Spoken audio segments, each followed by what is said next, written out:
आज हम लोग स्टार्ट करने वाले हैं एसिड बेस और सॉल्ट। ये पार्ट 1 रहेगा जहाँ पर हम लोग डिस्कस करने वाले हैं एसिड बेस के इंडिकेटर के बारे में पढ़ेंगे और पढ़ने वाले हैं कि कैसे पहचानने की कि एसिड क्या है और बेस क्या है। तो स्टार्ट करते हैं। सबसे पहले एसिड के बारे में बात करेंगे, फिर चैप्टर में बेस के बारे में आएगा, उसकी केमिकल प्रॉपर्टीज आएंगी, देन सॉल्ट के बारे में डिस्कस करेंगे। ठीक है, अगर हम एसिड की बात करें, एसिड वो होता है जिसके पास H प्लस आयन होगा। ये हम लोग यहाँ पर पढ़ने वाले, लेकिन अब तक क्या पढ़ते आ रहे थे, अब तक हम लोग छोटी क्लास में पढ़ते आ रहे थे एसिड वो होता है जो सोर इन टेस्ट होता है। वो चीज यहाँ पे भी सही है, लेकिन ये एक जनरल पॉइंट है, हमेशा ऐसा नहीं होता है। ठीक है, क्वेश्चन आ गया कि ऑलवेज ऐसा होता है, नहीं ऑलवेज ऐसा नहीं होता है। कुछ एसिड होते हैं जहाँ पर सोर टेस्ट नहीं भी होता है। ठीक है, और यहाँ पर लिखते हैं, स्टार्टिंग करते हैं एसिड की। तो एसिड क्या होता है, एसिड होता है सोर इन टेस्ट। ठीक है, कैसा होता है, सोर इन टेस्ट। ठीक है, और यहाँ पर हम लोग जानेंगे एसिड वो होता है जिसके पास H प्लस आयन होगा। ठीक है, या H प्लस आयन बोलो या फिर H3O प्लस आयन का फॉर्मेशन कराओ। इसके बारे में थोड़ी देर बाद हम लोग डिस्कस करेंगे कि मैंने ये क्या लिखा, H प्लस आयन और H3O प्लस। ठीक है, कुछ एसिड आप लोग को स्टार्टिंग से बता दे रहे, वो याद करते हुए चलना है जिससे आप लोग को आसानी रहेगी। कई बच्चों को पता भी होगा, एक बार इसको समझ लो कौन कौन सा एसिड होता है। हाइड्रोक्लोरिक एसिड, हाइड्रोक्लोरिक एसिड जो हमारे स्टमक में बनता है, HCl जिसको बोलते हैं hydrochloric acid. Then sulphuric acid, कौन सा होता है, सल्फ्यूरिक एसिड। क्या होता है ये, H2SO4, इसको हम बोलते हैं sulphuric acid. Then nitric acid, nitric acid क्या होता है, HNO3, इसको हम बोलते हैं nitric acid. Next one is carbonic acid, carbonic acid that is H2CO3. Another one is acetic acid, acetic acid CH3COOH। ये कुछ इंपॉर्टेंट एसिड है जो आप लोग को याद रखना है। ठीक है, एक और लिख देते हैं, फॉस्फोरिक एसिड, कम यूज होता है लेकिन आना चाहिए, फॉस्फोरिक एसिड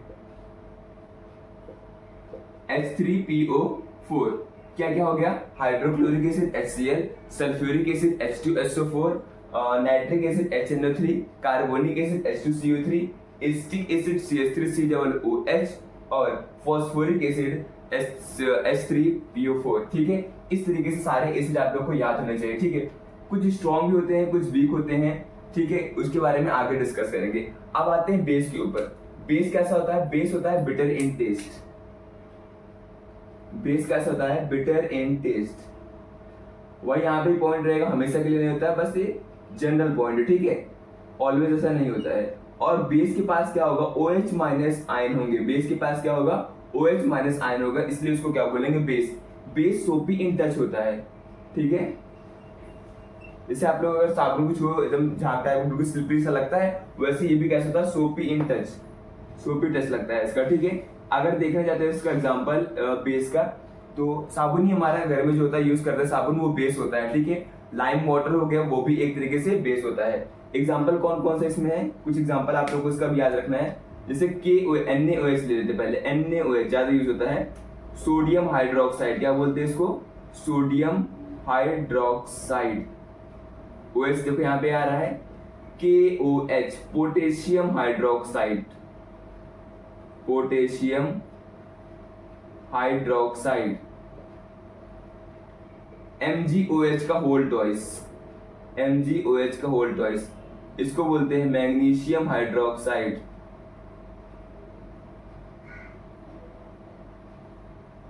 ठीक है, नेक्स्ट CaOH का होल ट्वाइस, इसको बोलते हैं कैल्शियम हाइड्रोक्साइड,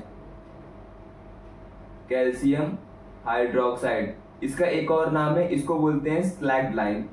CaOH का होल ट्वाइस क्या बोलते हैं, इसको बोलते हैं स्लैग्ड लाइम ही बोलते हैं, किसको, CaOH का होल ट्वाइस। ये कुछ आप लोगों को बेस है जो कि याद करते हुए चलना है। तो बेस कैसा होगा, bitter in taste, OH minus ion होगा, सोपी टच होगा। एग्जांपल क्या है, NaOH सोडियम हाइड्रोक्साइड। ठीक है, KOH पोटेशियम हाइड्रोक्साइड, MgOH का whole twice magnesium hydroxide, CaOH का होल ट्वाइस कैल्शियम हाइड्रोक्साइड। ठीक है, एक और NH4OH, ये कॉमनली यूज होते हैं, ये होता है ammonium hydroxide,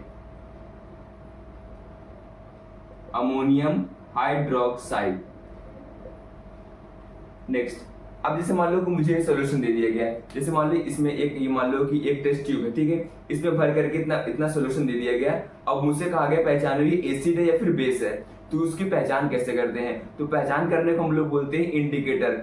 acid base indicator के बारे में पढ़ने वाले। बेसिकली हमारे सिलेबस में 3 इंडिकेटर होते हैं जो कि इंपॉर्टेंट है, जहां से क्वेश्चन आता ही आता है। सबसे पहले नेचुरल इंडिकेटर, जैसे हो गया हमारे पास लिटमस पेपर, वो नेचुरल इंडिकेटर है। और कौन कौन से हो सकते हैं सिंथेटिक में, जैसे मिथाइल ऑरेंज हो गया और फिनोक्थिलीन हो गया, ठीक है। और नेचुरल की अगर बात करें तो हम लोग एक्स्ट्रा और भी पढ़ने वाले हैं, टर्मरिक के बारे में पढ़ने वाले हैं। टर्मरिक भी यूज किया जाता है। अच्छा, बेस्ट एग्जांपल, जैसे मान लो कि कपड़े में कुछ भी करी लग गया, ठीक है, या फिर कह सकते हैं कि हल्दी लग गया, जब उसको साबुन से बेस से साफ करते हैं तो वहाँ पर रेडिश ब्राउन कलर का वो हो जाता है, तो वो पहचान होती है। एज अ टर्मरिक हम लोग नेचुरल इंडिकेटर यूज कर सकते हैं, ठीक है। कुछ और वेजिटेबल्स होते हैं, जैसे मान लो कि अनियन हो गया, वेनिला एसेंस हो गया, इन सब से भी पता कर सकते हैं हम लोग, ठीक है, कि जो हमारा सब्सटेंस है वो एसिड है फिर बेस है। आगे इसमें डिस्कस करने वाले। सबसे पहले हम लोग पढ़ेंगे litmus paper as a natural indicator, then phenolphthalein and then methyl orange, कि उससे कैसे पहचान जाए एसिड क्या होता है और बेस क्या होता है, ठीक है। लिटमस पेपर एक छोटा सा पेपर होता है जिसमें हम लोग एसिड या बेस को टिप कराएंगे, कलर चेंज होता है, उससे पता चल जाता है कि एसिड है या फिर बेस है। तो लिखते हैं heading acid base indicator. Acid base indicator क्या होते हैं? ऐसे इंडिकेटर जिससे हम पता लगा सके कि जो हमारा सब्सटेंस है वो एसिड है या फिर बेस है, ठीक है। सबसे पहले हम लोग पढ़ने वाले हैं लिटमस पेपर, ठीक है। ये कैसा है? ये एक तरीके का नेचुरल इंडिकेटर है।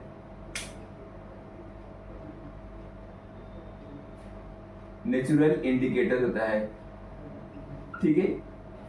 देखो इसमें कलर कैसा होता है लिटमस पेपर का, 2 कलर में आता है, एक रेड कलर होता है, एक ब्लू कलर का लिटमस पेपर होता है, ठीक है।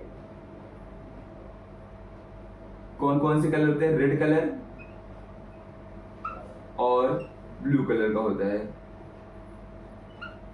अब कलर किसमें कैसे चेंज होगा वो हम समझते हैं। अगर मान लो मेरे पास एसिड है, पहला, अगर मान लो मेरे पास एसिड है, एसिड में ब्लू लिटमस रेड में चेंज हो जाएगा, ठीक है। ये ब्लू कलर से बनाते हैं, हमारे पास है ब्लू लिटमस।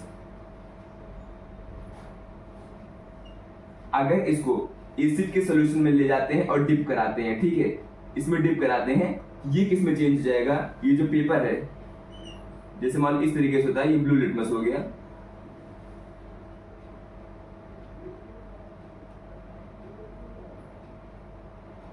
ये कलर इसका चेंज जाएगा रेड कलर में।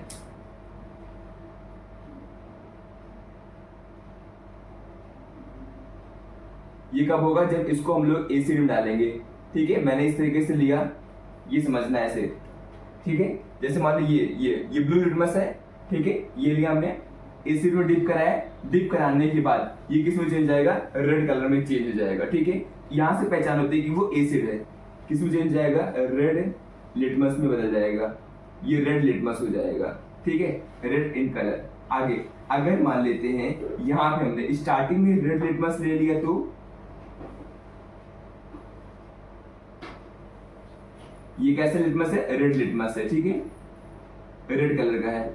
और मैंने इसको डिप करा दिया एसिड में, ये एसिड है,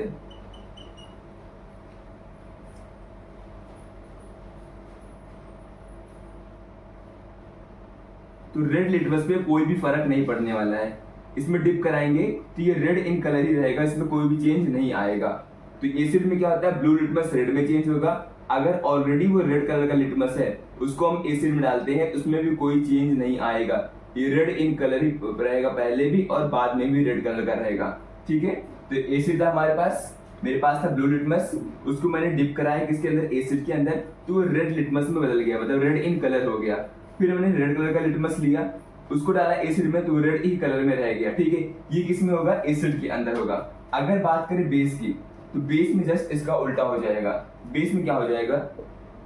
ये बेस में, ठीक है, बेस में जस्ट इसका उल्टा हो जाएगा। क्या हो जाएगा? रेड लिटमस है, अगर इसको हम डालेंगे बेस में, तो वो किस में चेंज जाएगा? ब्लू लिटमस में चेंज जाएगा, ठीक है। अब बात करते हैं बेस की। बेस में क्या हो जाएगा? अगर रेड लिटमस है तो चेंज जाएगा ब्लू लिटमस में, ठीक है।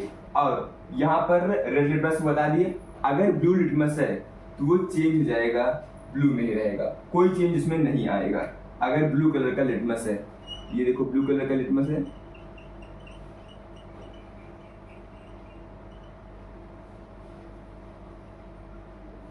ठीक है। इसको इसमें डालते हैं, ये ब्लू कलर में रहेगा, इसमें भी कोई चेंज नहीं आने वाला है, ठीक है। इस चीज को लिख देते हैं क्या क्या हो रहा है यहाँ पे। अगर एसिड है तो blue change into red, red पे कोई असर नहीं पड़ेगा, रेड को डिप कराएंगे।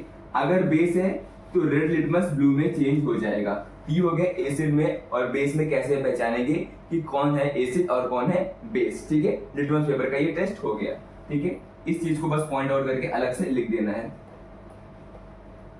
यहां से क्वेश्चन आता है, दे देंगे, जैसे मान लो क्वेश्चन कैसे आएगा, क्वेश्चन के फॉर्म में बताते हैं। दे दिया आपको, उन्होंने कहा कि आपके पास सल्फ्यूरिक एसिड है, सल्फ्यूरिक एसिड है, तो अगर इसको हम रेड लिटमस से पास कराते हैं तो क्या होगा।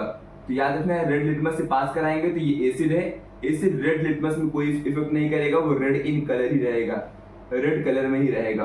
अगर उन्होंने कहा कि हमने ले लिया हाइड्रोक्लोरिक एसिड, हाइड्रोक्लोरिक एसिड क्या होता है HCl, इसको पास कराते हैं ब्लू लिटमस से, ब्लू लिटमस में को डिप कराते हैं, ये किस में चेंज जाएगा, red in colour, red colour में हो जाएगा, ठीक है। मान लो ऐसा क्वेश्चन आ गया, उन्होंने कहा हमने ले लिया calcium oxide, calcium oxide, calcium oxide को पास कराते हैं हम लोग ब्लू लिटमस से, पूछेंगे क्या चेंज आएगा।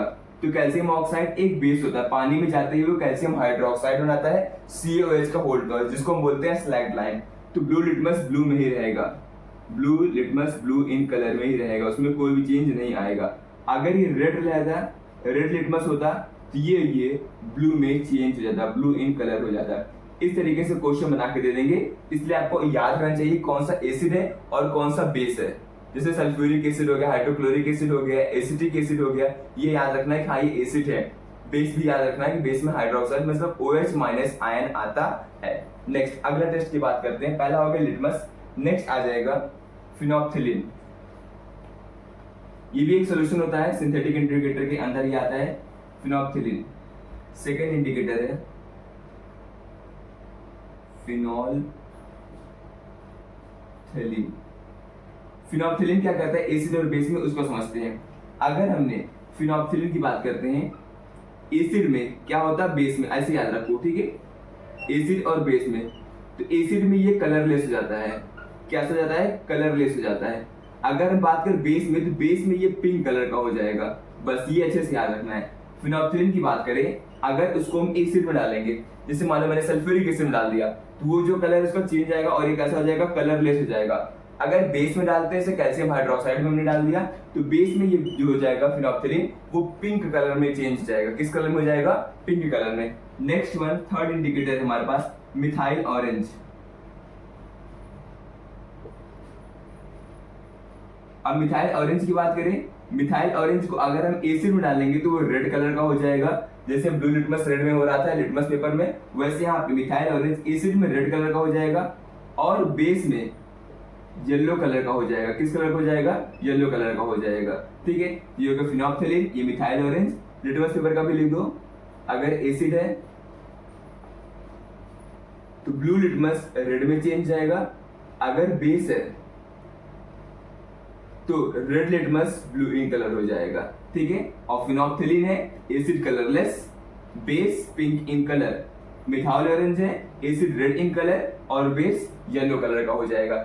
ये हो गया हमारे पास इंडिकेटर, जिससे पहचान सकते हैं एसिड कौन सा होगा और बेस कौन सा होगा, ठीक है। तो हमने कुछ इंपॉर्टेंट एसिड भी आप लोग को याद कराए, तो एसिड आप लोग को याद रखना है, बेस भी याद रखना है, कौन सा एसिड है और कौन सा बेस है, क्योंकि यहाँ पर ज्यादातर उन्हीं का यूज करना है। इसी में आगे आता है एक वर्ड ऑर्गेनिक एसिड और इनऑर्गेनिक एसिड। इसका भी यूज करते हैं। जैसे कि ऑर्गेनिक का मतलब क्या हुआ, नाम से लग रहा है जो प्लांट से ऑब्टेन करेंगे उसको बोलेंगे प्लांट एनिमल से, उसको बोलेंगे ऑर्गेनिक एसिड। इनऑर्गेनिक क्या होते हैं, जो अर्थ से हम लोग ऑब्टेन करते हैं मिनरल के फॉर्म में, उसको बोलते हैं हम लोग इनऑर्गेनिक। जैसे मान लो कि H2SO4 हो गया, सल्फ्यूरिक एसिड हो गया जिसको बोलते हैं, और हाइड्रोक्लोरिक एसिड HCl हो गया, नाइट्रिक एसिड HNO3 हो गया, इसको हम नाम देते हैं इनऑर्गेनिक एसिड या फिर बोलते हैं मिनरल एसिड। क्यों, क्योंकि ये मिनरल से ऑब्टेन करते हैं, जो कि अर्थ क्रस्ट समय ऑब्टेन कर जाता है। दूसरा हो गया ऑर्गेनिक एसिड, जो कि हम लोग को प्लांट और एनिमल से ऑब्टेन होगा। तो क्वेश्चन कहाँ पे आता है कि पूछा जाता है कि कौन कौन से नेचुरल सोर्स है और उसमें कौन कौन से ऑर्गेनिक एसिड पाए जाते हैं, ठीक है, जो हम लोग खाने में यूज करते हैं, कह सकते हैं हम लोग। जैसे मान लो विनेगर हो गया, सोर मिल्क हो गया, एप्पल हो गया, यूरिन हो गया, प्रोटीन हो गया, सिट्रस फ्रूट हो गया, टेमरिंड हो गया, एंड स्टिंग और टोमेटो हो गया, ठीक है। ये खाने में यूज करते हैं ना, ये और ये, ठीक है। आगे बढ़ते हैं नेक्स्ट। विनेगर की बात करें तो विनेगर में होता है एसिटिक एसिड। क्या होता है? एसिटिक एसिड होता है। ये एसिड आप लोग को याद रखना है। सोर मिल्क की बात करें तो यहाँ पर होता है लैक्टिक एसिड। क्या होता है? Lactic acid. अगर एप्पल की बात करें तो इसमें होता है मैलिक एसिड। नेक्स्ट यूरिन की बात करें तो यहाँ पर होगा यूरिक एसिड। प्रोटीन की बात करें तो amino acid, amino acid. Citrus fruit जैसे मान लो लेमन हो गया और वो हो गया ऑरेंज हो गया, तो वहां पर क्या होगा? Citric acid, citric acid. Tamarind की बात करें तो tartaric acid, tartaric acid. And चींटियां काटती हैं उसमें भी एसिड होता है। कौन सा एसिड होता है? Formic acid, formic acid. Next है टोमेटो। टोमेटो में कौन सा होता है? Oxalic acid. टोमेटो में कौन सा होता है? Oxalic acid. फिर से एक बार, विनेगर में क्या होता है? Acetic acid. सोर मिल्क में लैक्टिक एसिड, एप्पल में मैलिक एसिड, यूरिन में यूरिक एसिड, प्रोटीन में अमाइनो एसिड, सिट्रस फ्रूट जैसे लेमन ऑरेंज हो गया वहां पे सिट्रिक एसिड, टैमरिंड, ठीक है, इमली हो गया वहां पे टार्टेरिक एसिड, एंड स्टिंग वहां पे फॉर्मिक एसिड होता है। और टोमेटो की बात करें, टमाटर में क्या होता है? Oxalic acid. तो ये एसिड हो गए ऑर्गेनिक एसिड जो हम लोग देखते हैं नेचुरल सोर्स हो गए, इनमें पाए जाते हैं। नेक्स्ट आगे बात करते हैं एसिड में। आगे वर्ड यूज करने वाले हम लोग कंसंट्रेटेड और डाइल्यूट। ये वर्ड बहुत ज्यादा देखने को मिलेगा। एक अलग से डिफरेंस भी दिया हुआ है एनसीईआरटी में कि कंसंट्रेटेड एसिड क्या होते हैं और डाइल्यूट एसिड क्या होते हैं। पहले समझते हैं क्या होता है इसका मतलब, फिर समझेंगे कि इसमें क्या होता है एसिड और बेस में। ये वर्ड दोनों के लिए यूज करेंगे, एसिड में भी यूज करने वाले हैं, बेस में भी, कि कंसंट्रेटेड फॉर्म है और ये डाइल्यूट फॉर्म है। कंसंट्रेटेड का मतलब क्या हुआ? जैसे मान लो मेरे पास दो बीकर, इसको पहले समझते हैं। एक बीकर ये ए है और एक बीकर बी है, ठीक है। दोनों की कैपेसिटी कितनी है? 1 लीटर की कैपेसिटी, इसमें भी 1 लीटर है, ठीक है। इनमें हम सोल्यूशन भर देते हैं, ठीक है। मान लो वाटर भर दिए, रेड कलर का वाटर हो गया, ठीक है। रेड कलर का ये हमने वाटर भर दिया ए और बी में। अब नेक्स्ट, ये भी 1 लीटर है, ये भी 1 लीटर है, ठीक है, ये भी 1 लीटर है। अब इसमें मिक्स करते हैं हम लोग, कोई भी चीज मान मिक्स करते हैं। जैसे मान लो मैंने इसमें मिक्स कर दिया 20 gram of sugar, 20 gram of sugar mix कर दिया सोल्यूशन ए में। बी में मिक्स कर दिया मैंने 400 ग्राम ऑफ शुगर। डिफरेंस क्या है दोनों में? देखो, है ये भी 1 लीटर, ये भी 1 लीटर है। 1 लीटर वाटर इसमें भी, 1 लीटर वाटर इसमें भी है। इसमें मैंने 20 ग्राम ऑफ शुगर ऐड किया है, इसमें 400 ग्राम ऑफ शुगर ऐड किया है। तो मतलब ए का कंसंट्रेशन ज्यादा होगा बी के कंपैरिजन में, ठीक है। तो कंसंट्रेशन में क्या? सोल्यूट का अमाउंट, सॉरी, बी का कंसंट्रेशन ज्यादा होगा ए के कंपैरिजन। क्यों? क्योंकि यहाँ पर 20 ग्राम है और यहाँ पर 400 ग्राम है। तो यहाँ पर ये जो सोल्यूशन होगा, कह सकते हैं ज्यादा गाढ़ा होगा, कंसंट्रेशन ज्यादा होगी। फिर ऐसे भी बोल सकते हैं हम लोग एसिड और बेस केस में। एसिड में हम लोग ये बोल सकते हैं कि वाटर का अमाउंट अगर कम है तो वो कंसंट्रेटेड एसिड है।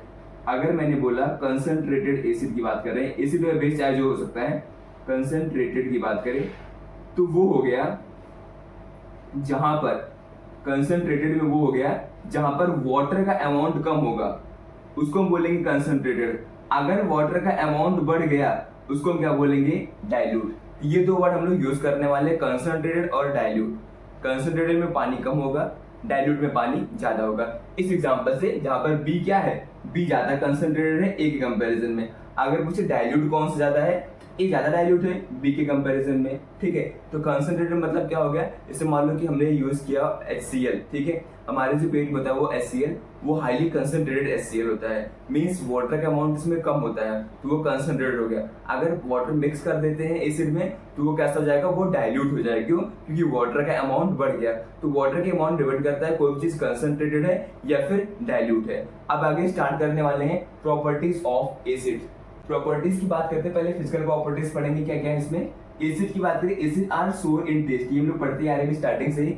एसिड खट्टा होता है टेस्ट उसका, ठीक है। एसिड आर सोर इन टेस्ट, जैसे मान लो नींबू का टेस्ट कैसा होगा, वो एसिड है तो उसका टेस्ट कैसा होता है? सोर इन टेस्ट होता है, ठीक है। आगे फिजिकल स्टेट की बात करें, फिजिकल स्टेट मतलब एग्जिस्ट कैसे करता है एसिड, सॉलिड, लिक्विड या फिर गैस। तो सॉलिड फॉर्म और लिक्विड फॉर्म होता है। सॉलिड में कौन कौन सा होता है? बोरिक एसिड और ऑक्सैलिक एसिड, ये सॉलिड फॉर्म में रहते हैं, ठीक है। अगर लिक्विड स्टेट की बात करें तो हाइड्रोक्लोरिक एसिड जैसे HCl हो गया, एसिटिक एसिड CH3COOH और नाइट्रिक एसिड HNO3, ये सब लिक्विड स्टेट, सल्फ्यूरिक एसिड भी हो गया, ये लिक्विड स्टेट में रहने वाले एसिड है, ठीक है।